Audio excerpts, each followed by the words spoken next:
Hey guys, welcome back to my channel. I'm so excited to be back. I took an unexpected break because it's hard out in these streets and we're just trying to survive. So whatever. This is Preacher's Daughter that we're going to be reacting to by Ethel Cain. I did have to look up how to pronounce her name, and this is a super highly requested video, and I'm actually kind of nervous because it seems like this is a very loved album. I do have Genius open. I don't know how much I'm going to dive into what they say the songs are about, because I know a couple of you have been like, I want your own interpretations. By the way, I'm Cher from Share the Truth. I'm a poet that loves to analyze song lyrics. If you love doing that, definitely hit the subscribe button. So let's go ahead and get started. Family Tree.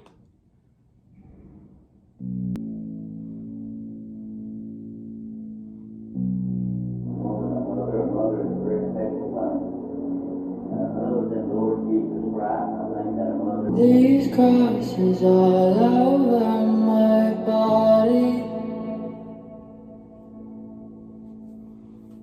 remind me of who I used to be. You'll scream and try to wash it off of his fingers, but he'll never escape what he's made of.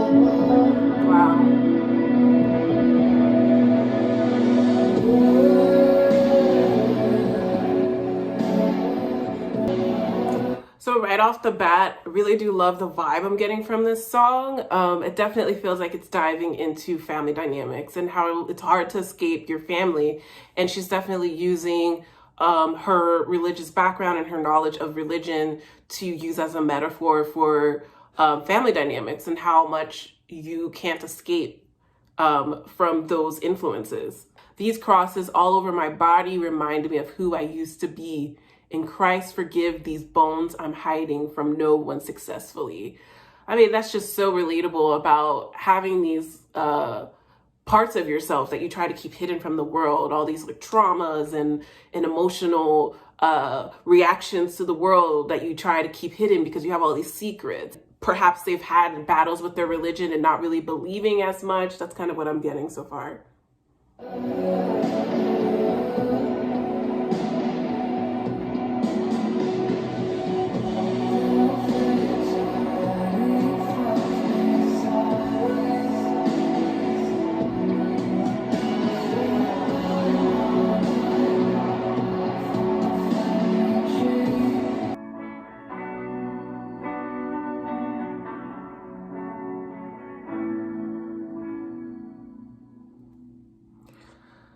Ooh, yeah, that definitely, I was really feeling that just personally, just that whole idea of not being able to wash who you are, not being able to wash all those like negative and traumatic influences that come from your family, that come from your family, both through personal experiences, also genetically. Like I said earlier, I definitely feel like she's struggling with her faith in this song, which I love that line where she says, the fates already fucked me sideways, swinging by my neck from the family tree. I mean, that visual of like swinging by your neck from the family tree is like the family tree has already caused me so much pain, you know, and there's no escaping it because that's my family. There's no escaping it. You can run as far as you want from your family, but they're still gonna have so much influence on you. Even if you abandon them, like that abandonment is going to be an issue. I love when she says, you know, like he'll laugh and say, you know, I raised you better than this. I'm not sure if she's talking about her father or possibly, you know, the Holy Father, God. Then leave me hanging so they can all laugh at me. It's like it feels like she didn't have a good support. You know, she wasn't supported. She wasn't given a good foundation. It's like, how do you expect me to be able to navigate this world without the foundation of a healthy family? And that's what I'm getting from the song. That's the theme I'm getting from the song, which I think anybody that has dealt with those feelings in their family, you know exactly what the song is talking about. And that is something that I've been diving in so deep, even in the past few months, and just thinking about like why I am the way I am, why like I deal with so much with my mental health and you know, just like the root of all of that is a lot of times just related to your upbringing. It's already getting to me, but let's go to the next song. American Teenager.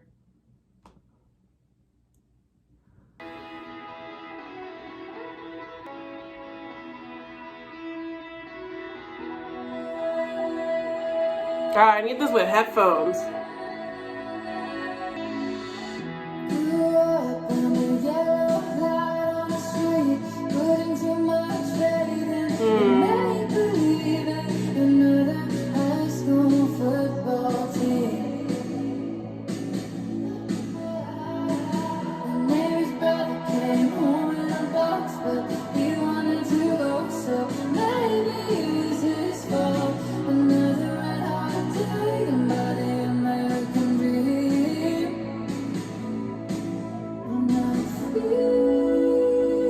Ooh, wait, hold on. I was trying to process what she just said. Putting too much faith in the make-believe and another high school football team. The neighbor's brother came home in a box, but he wanted to go, so maybe it was his fault. Wow. Definitely touching on themes of unaliving yourself. Ooh, another red heart taken by the American dream. Yeah, I definitely think, I mean, the album is called Preacher's Daughter, so I don't know why I'm surprised by this, but we're definitely getting themes of her going through the journey of her battling with her faith.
I like it. It's has a nice feel to it. I like her voice. But the kids, the chorus when she says with your kids at the front, since the album is called Preacher's Daughter, I'm thinking that she was one of those kids at the front. Could she be talking about her father? I'm thinking that because she was the preacher's daughter. I also get a sense of hyper independence that she's capturing in this song. Like, I do what I want, crying in the bleachers, and I said it was fun. I don't need anything from anyone. It's just not my year, but I'm good out here. It's like, I'm gonna be okay. If I need to cry, I need to cry, but I'm an independent person, and I don't need anybody. Maybe there's a sense of like other people aren't there for her. She doesn't have that support.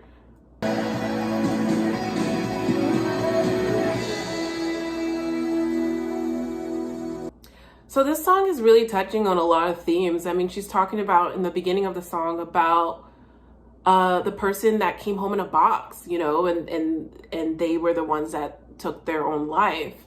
And, you know, with the religion aspect of that darkness that kind of you feel when you know that people of your religion are going to say certain things about the way that they, you know, ended their life. And in religion, often that way of unaliving yourself is seen as sinful. It's seen as your problem, like your fault. You were the weak one.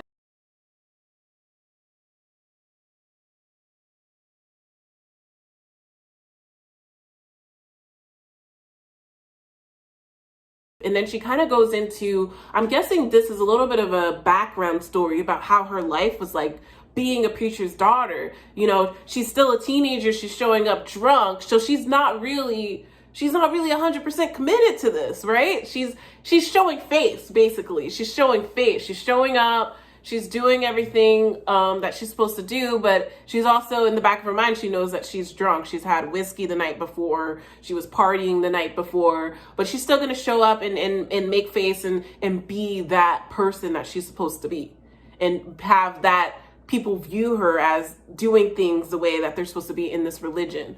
So we're really getting that conflict in this song, which I think is really interesting. As far as the writing, I love the way that she's using these descriptive phrases to describe that experience, especially in verse 2, where she says, Sunday morning, hands over my knees in a room full of faces. I'm sorry if I sound off, but I was probably wasted and didn't feel so good. I love that, hands over the knees in a room full of faces. You really get that visually, that view of her, because it's very subtle. And it might be something that people don't notice, is that she's a little bit hungover at this point. Head, because she even says here, head full of whiskey, but I always deliver. I absolutely love that lyric, because it's just, that basically talks about what I was saying in this entire song, is like saving face. It's like, I'm not doing this 100% the right way because there's a little bit of rebellion there. The next song is A House in Nebraska.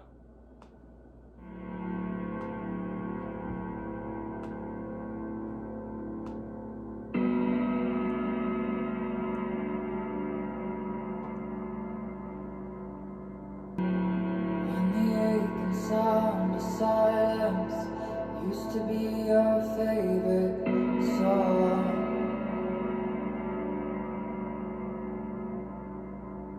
You and me against the world. You were my man and I your girl. We had nothing except each other. You were my whole world. In the daycare, you were up and gone.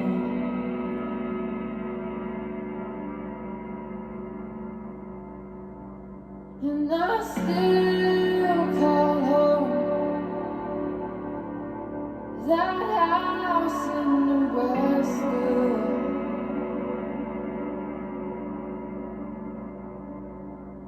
Well, we found each other on a dirty mattress on the second floor.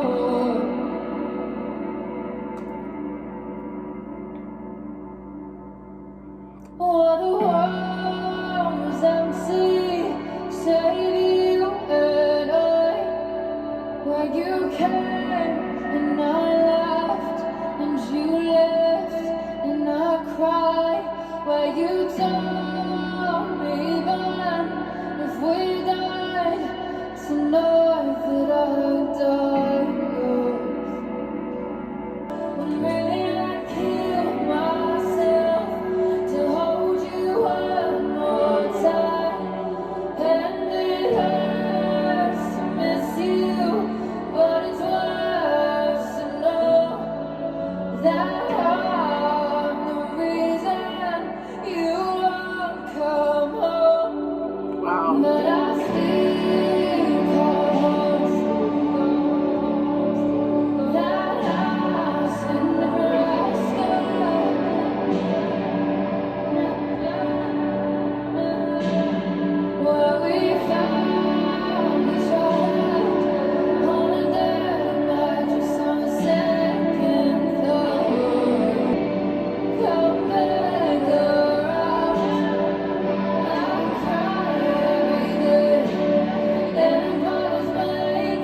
I can't. Anyway, I'm gonna try to make it through. I was literally saying, I was like, wow, I'm getting through this entire song without crying, and the lyrics are so specific for me, and I'm like, wow, I must be doing really well. I must be really healing because I'm not crying. And as soon as I started saying that, and she said, I feel so alone, it was done. It was done. Oh my gosh.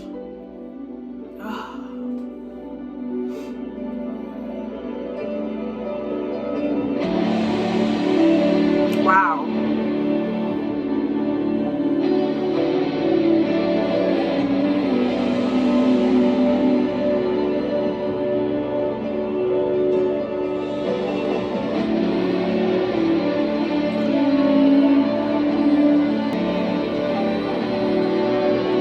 You know, I'm gonna let that finish, but since I started this channel, I try not to assume every single song.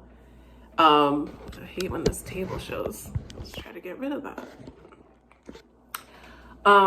Since I started this channel, I've tried to have more of an open mind about like what songs are about, especially within the comments. People are like, that song is not about that. It's not about a relationship ending, which is completely accurate. And I'm so happy that I've had this channel to open up my mind that, you know, not every feeling of endings and heartbreak is always talking about, is always talking about a relationship.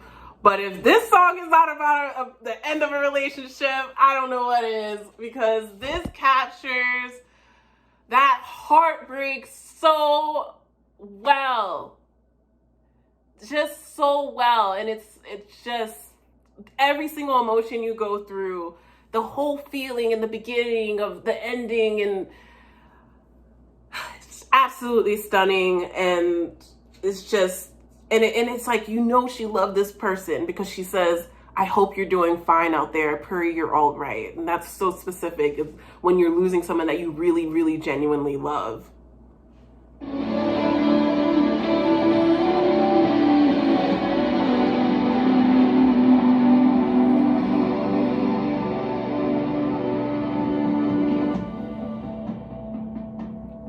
I wish I had this song when I was healing from heartache, you know, earlier this year and the end of last year, because it's just so lovely, lovely lyrics, you know, and it just captures that ache and the pain, and there's just so many good lyrics in here that really, really connected to me. Labored breaths and bed sores, sing it to me all day long, when the aching sound of silence used to be our favorite song. That is so beautiful. I mean, initially when I read labored breaths and bed sores, I'm thinking of her just laying in bed all day, to the point that she has bed sores because she's in such she's in such a emotional place and she can't get out of bed. But I don't think I've ever really seen a song that really, really is just so straightforward as to what it's capturing. And everybody that has ever felt this is just going to immediately gravitate towards it. This is the pits of it, you know? It's not one of those songs that is like, this is what I was going through at the time. I almost feel like she definitely wrote this in the moment of it, in the depths of it, in the thick of it. It's like you're reborn when you go through that much grief and that much pain from a relationship. And I really feel like there's no doubt in my mind that this was written in the trenches of those emotions. This is absolutely gorgeous. I love this. Where we found each other on a dirty mattress on the second floor. I mean, it's just imagery. It's specificity. It's really capturing those memories, thinking about what was around, what you were using, all of your senses to really capture these scenes. You know, I think the song is really full of scenes. You know, the moment that she's on the dirty mattress, the house in Nebraska. What does that mean? What does that symbolize? We don't know. I don't know. Tell me in the comments. But there's a symbolism there. She talks a lot about dirt roads, kind of emptiness is being captured a lot in this song. I'm wondering about that. These dirt roads are empty, the ones we paved ourselves. the dirty mattress. What is that about? There's a lot of why is the mattress dirty? You know? Where did they find each other in a very destitute state? Maybe they weren't doing well financially. Maybe they came together in a time that they didn't have anything. That's what I get from that. You know what? It's 6 minutes and I gotta go. So we'll be back. We'll be back. You know, we'll end on a low note. Hopefully Western Nights can be a bit of a higher note. So we'll be back to film the rest of this. We are back with Western Nights, and we are going to, I think this was the song we were in. I think the last song made me cry. Let me turn off the heat. And I have some vino. So if you reached this part of the video and you needed permission to have a drink, I suggest you take it at this moment. Let's get in the mood here.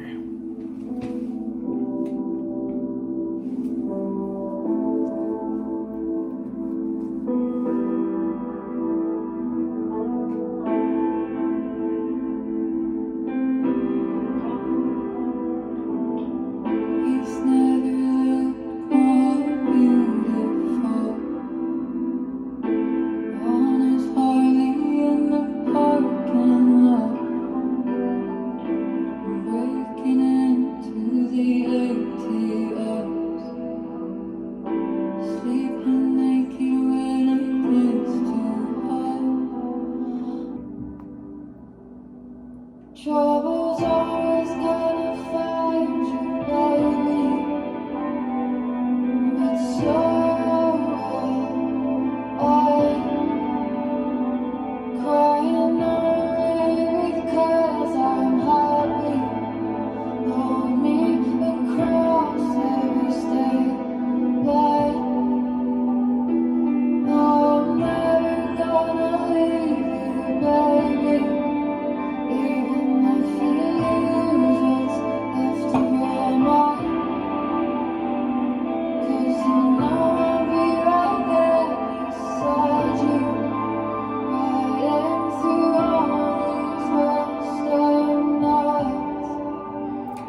Ooh, I am really liking the vibe of this album. I just feel like it's so vulnerable. It has an intensity. It has a mood to it. I love the lyrics. I love the way that she's writing. It very much fits well into a lot of the artists I've done on this channel. Mitski, Lana Del Rey. A certain kind of love that's so intense, so like go to the hills type of experience that I think a lot of us have experienced in our life. And there's just, it always feels so indescribable when you're in it.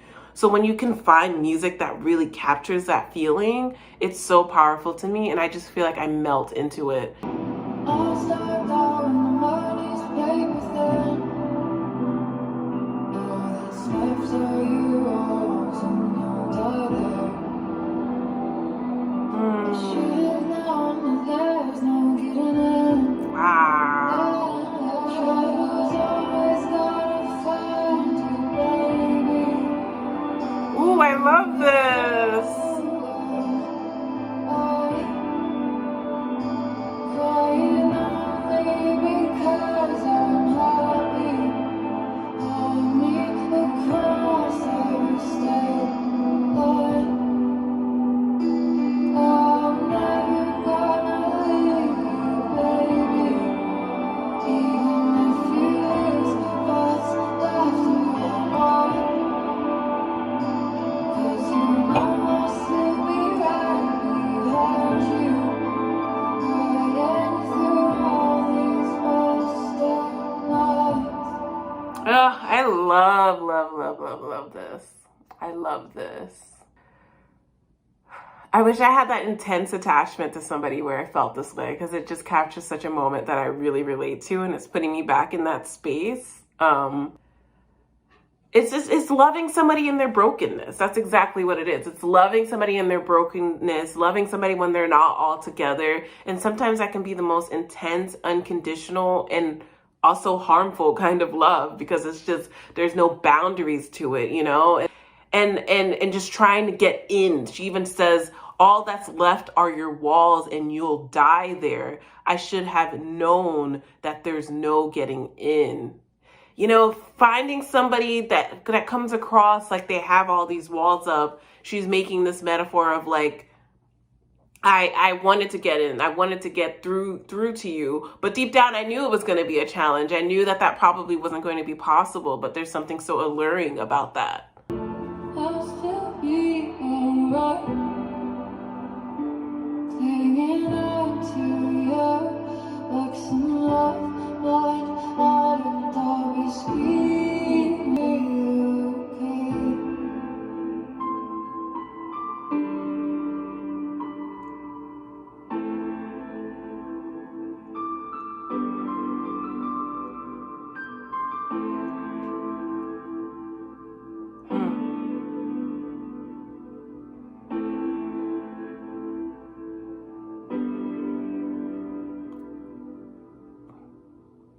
Very deep love, a battle of sorts. I love the Western nights. I got kind of a visual of that imagery of the Western nights, you know, wind through the hair, maybe on a motorcycle or something like that, or car with the windows down. That's kind of the feeling I got through it.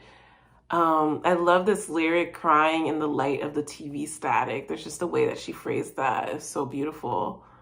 And then she even says, please don't love how I need you.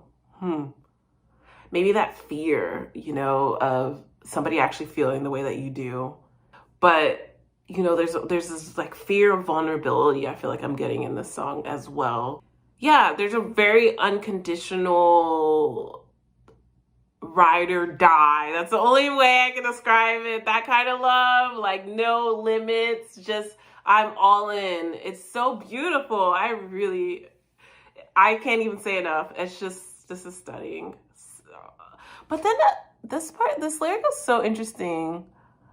When she was talking about her daddy, I haven't spoken to my daddy in a long time. I'm guessing she was a preacher's daughter, so maybe there's some conflict with her father that we're going to explore more in this album. Scrolling down, and I am seeing something about being hopelessly. That was the word I was using, trying to find. There's this hopeless, out of control attraction that is captured on here. She's not getting through to this guy. She's not overcoming this guy's walls. She sees the walls. She knows they're there.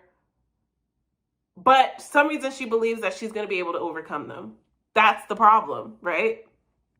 I can talk a lot. That's why we're here. Family tree. Remind me of who I used to be.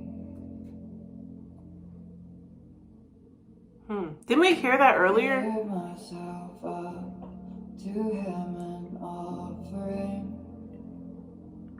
I feel like we heard that lyric, right? I thought we heard that beginning lyric. I have to click on it to make sure I'm not going crazy. I could have sworn I heard the song already. Anyway, go on. Love about my body. Remind me of who I used to be. I'm thinking she's talking about tattoos that she had. Give myself up to him an offering.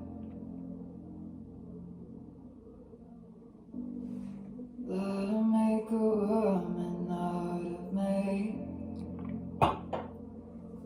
First and run and don't look back. We're really learning about this family dynamic in this song. So take me down to the river. Bathe me clean.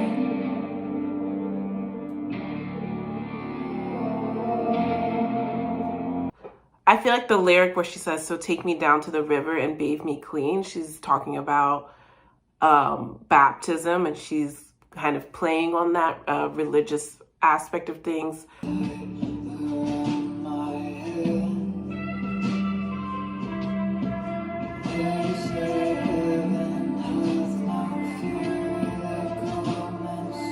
Wait, let's go back. Why is she talking about killing people?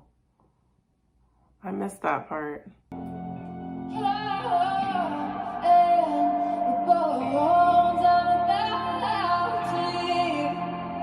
Okay, are we witnessing a murder here? What is happening? There's a lot going on. Okay, so you guys did tell me that this was very much like a character story type of thing. So obviously this is not autobiographical. But I feel like there was a lot of volatility in the love that she described in the last song. So when she talked about the woman's scorn, that made so much sense to me, because that type of inner rage usually comes from that intensity of the love. And so the fact that she transitions in the song to possibly killing this lover of hers, that makes me think that that is why, because something happened, some type of betrayal may have happened. And there's a lot of talking about her religious upbringing and some of the religious conflicts that she's facing in her head, because she knows that the character in the song is not supposed to be doing this. You know, there's that conflict. But also she talks about her parents, you know, and the fact that they had this image and this impression, but the mom may have been violent and the father obviously seems a little bit narcissistic, demanding attention and also giving kind of like this weird advice about shooting somebody. I don't know.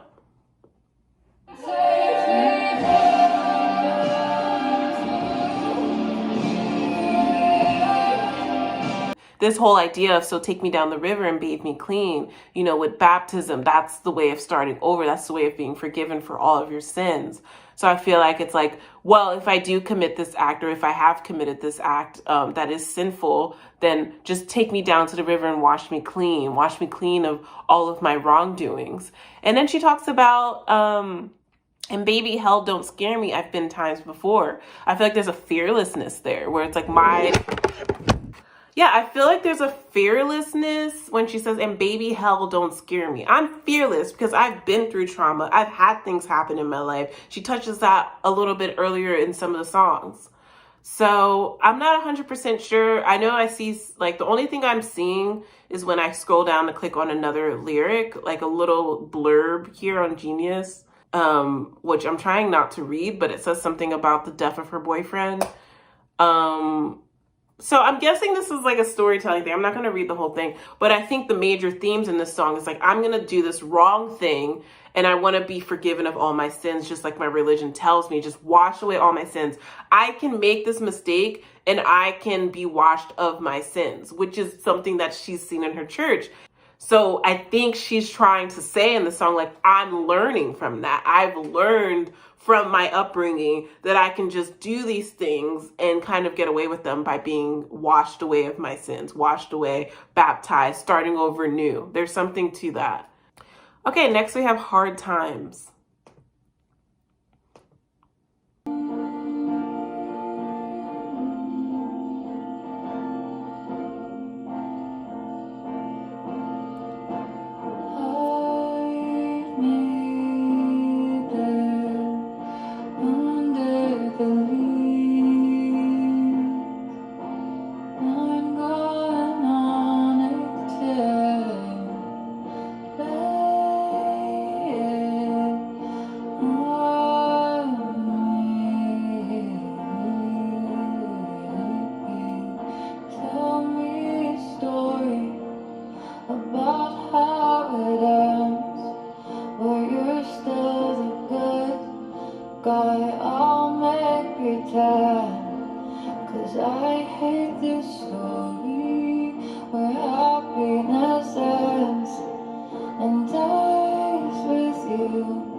I love that lyric. Wow.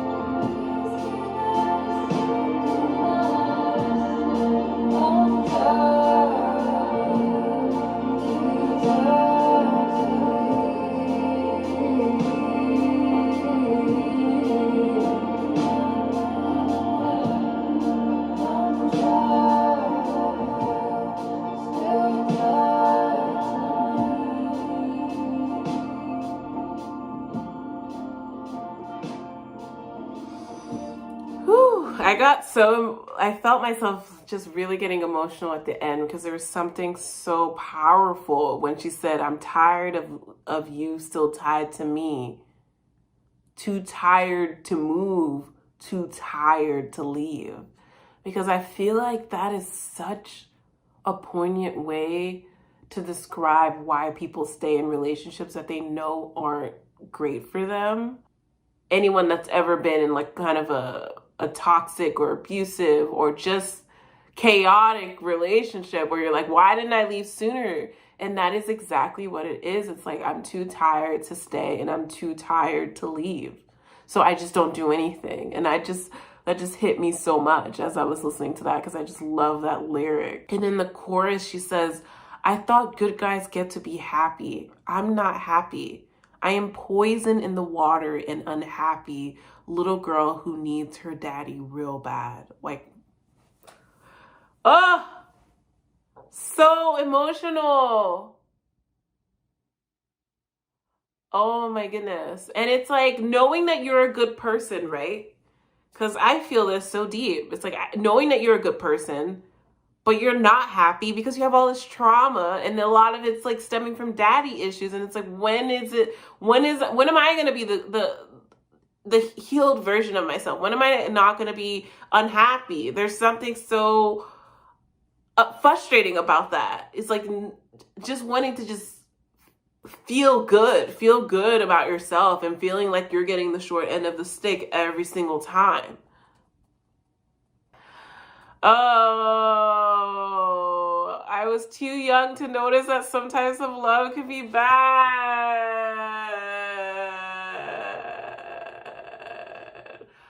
Oh my goodness.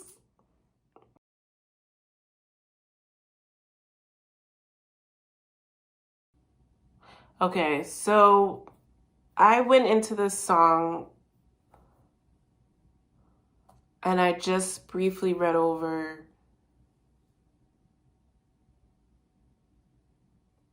the meaning of it just while I was scrolling down. The song is talking about sexual abuse that this character, Ethel, received from her father. And I did not get that when I initially listened to the song. So this song, Hard Times, is talking about sexual abuse from her father, this character, Ethel. And it's heartbreaking when she says 9 going on 18. Like, wow. Like being 9 and being treated like you're illegal. Tell me a story about how it ends where you're still the good guy. I'll make pretend. Because I hate this story where happiness ends and dies with you. I think that's talking about losing her innocence. I thought good guys get to be happy. I'm not happy. I am poison in the water and unhappy. Little girl who needs her daddy real bad. And she didn't have her daddy. Wow. In the corner on my birthday, you watched me dancing right there in the grass. I was too young to notice that some types of love could be bad. Praying I'd be like you, doing all the things that you do and still do, and that scares me.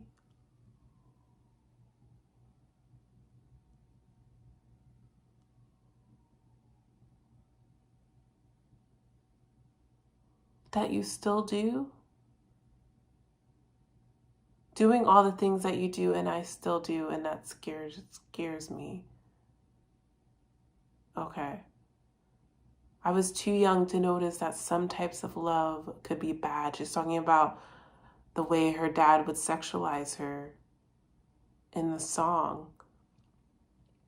Praying I'd be like you, doing all the things that you do and I still do, and that scares me. I'm tired of you still tied to me. Wow. Too tired to move, too tired to leave. Is that talking about when it was happening? I don't know, but this is really a lot darker than I initially thought, just listening through the album. And so that is heartbreaking to hear a song about this. And so I am going to just briefly look at the meanings, I think, because I just don't want to completely get this wrong.